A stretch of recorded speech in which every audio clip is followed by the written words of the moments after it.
ಆವಾಗ ಗೊತ್ತಾಗುತ್ತಾ ನಮ್ಮ ಸಮಾಜದಲ್ಲಿ ಇರತಕ್ಕಂತಹ ಆಚಾರಗಳೇನು, ಸಂಸ್ಕಾರ ಎಂಥದ್ದು, ಸಂಸ್ಕೃತಿ ಎಂಥದ್ದು ಅಂತ. ನಿಟ್ಟಿನೊಳಗ ಈ ಎಲ್ಲ ಅಷ್ಟಾವರಣ ಪಂಚಾಚಾರ ಶತಸ್ಥಳಗಳ ಬಗ್ಗೆ ಮಾಹಿತಿಯನ್ನ ಕೊಟ್ಟ ಚನ್ನಬಸವಣ್ಣ ತದನಂತರದೊಳಗ ಆತನಿಗೆ ಎಲ್ಲರೂ ಕೂಡಿ ಒಂದು ನಿರ್ಣಯವನ್ನ ಮಾಡ್ತಾರೆ. ಏನು ಲಕ್ಷದ ಮೇಲೆ 96,000 ಅಮರಗಣಗಳ ಪ್ರಸಾದ ಆದ ನಂತರದೊಳಗ ತಾಂಬೂಲ ವಿತರಿಸುವಂತಹ ಕಾರ್ಯ ಆ ಅನುಭವ ಮಂಟಪದೊಳಗೆ ನಡೀತಾ ಇತ್ತು. ಅನುಭವ ಮಂಟಪದೊಳಗೆ ಆ ತಾಂಬೂಲ ವಿತರಿಸುವಂತಹ ಕಾರ್ಯಕ್ಕಾಗಿ ಒಬ್ರು ಬೇಕಾದ, ಅದಕ್ಕ ನಮ್ಮ ಚರಿತ್ರೆಯ ಕಥಾನಾಯಕನಾಗಿರ್ತಕ್ಕಂತಹ ರೇಚಯ್ಯನವರನ್ನ ನೇಮಕ ಮಾಡ್ತಾರೆ, ಅಡವಿ ಸಿದ್ದೇಶ್ವರರನ್ನ ನೇಮಕ ಮಾಡ್ತಾರೆ.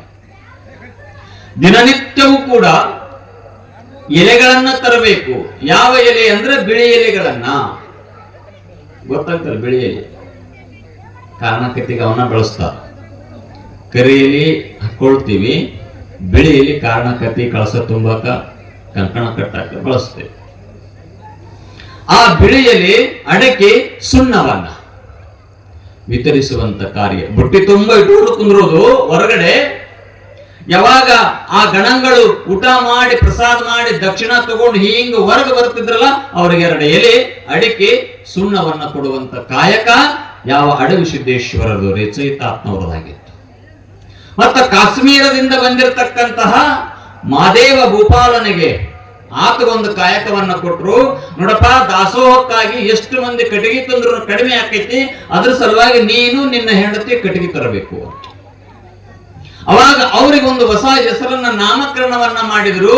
ಮೋಳಿಗೆ ಮಾರಯ್ಯ, ಮೋಳಿಗೆ ಮಾರಮ್ಮ ಅಂತ ತಿಳ್ಕೊಂಡು ಈ ಪುನರ್ನಾಮಕರಣವನ್ನ ಮಾಡ್ತಾರೆ. ಯಾರಾತ? ಮಹಾರಾಜ. ಮಹಾರಾಜ ಈತ ಗಣವರ. ಆ ಕೈಲಾಸದಿಂದ ನೇರವಾಗಿ ಕಲ್ಯಾಣದೊಳಗೆ ಜನಿಸಿರ್ತಕ್ಕಂತಹ ಆ ತ್ರಿಪುರಾಂತಕೇಶ್ವರ ಶಿವದೇವಾಲಯದೊಳಗೆ ಉದ್ಭವಗೊಂಡಿರ್ತಕ್ಕಂತಹ ರೇಚಯ್ಯನವರಿಗೆ ತಾಂಬೂಲದ ಕಾಯಕ. ಕಾರಣ, ಆ ಕೈಲಾಸದಲ್ಲೇ ತಾಂಬೂಲವನ್ನ ಕೊಡ್ತಾ ಇರುವಂತ ಸಂದರ್ಭದೊಳಗ ಗಂಡನಿಗೆ ಪಾರ್ವತಿ ದೇವಿ ಕೊಡ್ತಾ ಇರುವಂತ ಸಮಯದೊಳಗ ಇವ ಹೋಗಿ ಮಾತನಾಡಿದಕ್ಕಾಗಿ ಶಾಪ ಕೊಟ್ಟಿರುವಂತಹ ಆ ಶಾಪವನ್ನ ನಿಶಾಪ ಮಾಡಿಕೊಳ್ಳುವ ಸಲುವಾಗಿನ ಪುನಃ ಭೂಲೋಕದೊಳಗ ಅದೇ ತಾಂಬೂಲವನ್ನ ವಿತರಿಸುವಂತ ಕಾರ್ಯ. ಹಾಗಾಗಿ ಆ ಕಲ್ಯಾಣದ ನಾಡಿನೊಳಗ ಎಲ್ಲರಿಗೂ ಕೆಲಸ ಕಾಯಕ ಜೀವಿಗಳು. ಒಂದು ಸ್ವಲ್ಪ ಸಹಿತ ವಿಶ್ರಾಂತಿ ಅನ್ನೋದಿದ್ದಿಲ್ಲ. ಎಲ್ಲರೂ ಕಾಯಕ ಮಾಡ್ತಿದ್ರು, ಸಮಯಕ್ಕೆ ಸರಿಯಾಗಿ ವಿಶ್ರಾಂತಿ ತಗೊಳ್ತಿದ್ರು. ಆದ್ರೆ ಅವರು ಒಂದು ನೇಮ ಮಾಡ್ಕೊಂಡಿದ್ರು. ಏನು ಅಂದ್ರ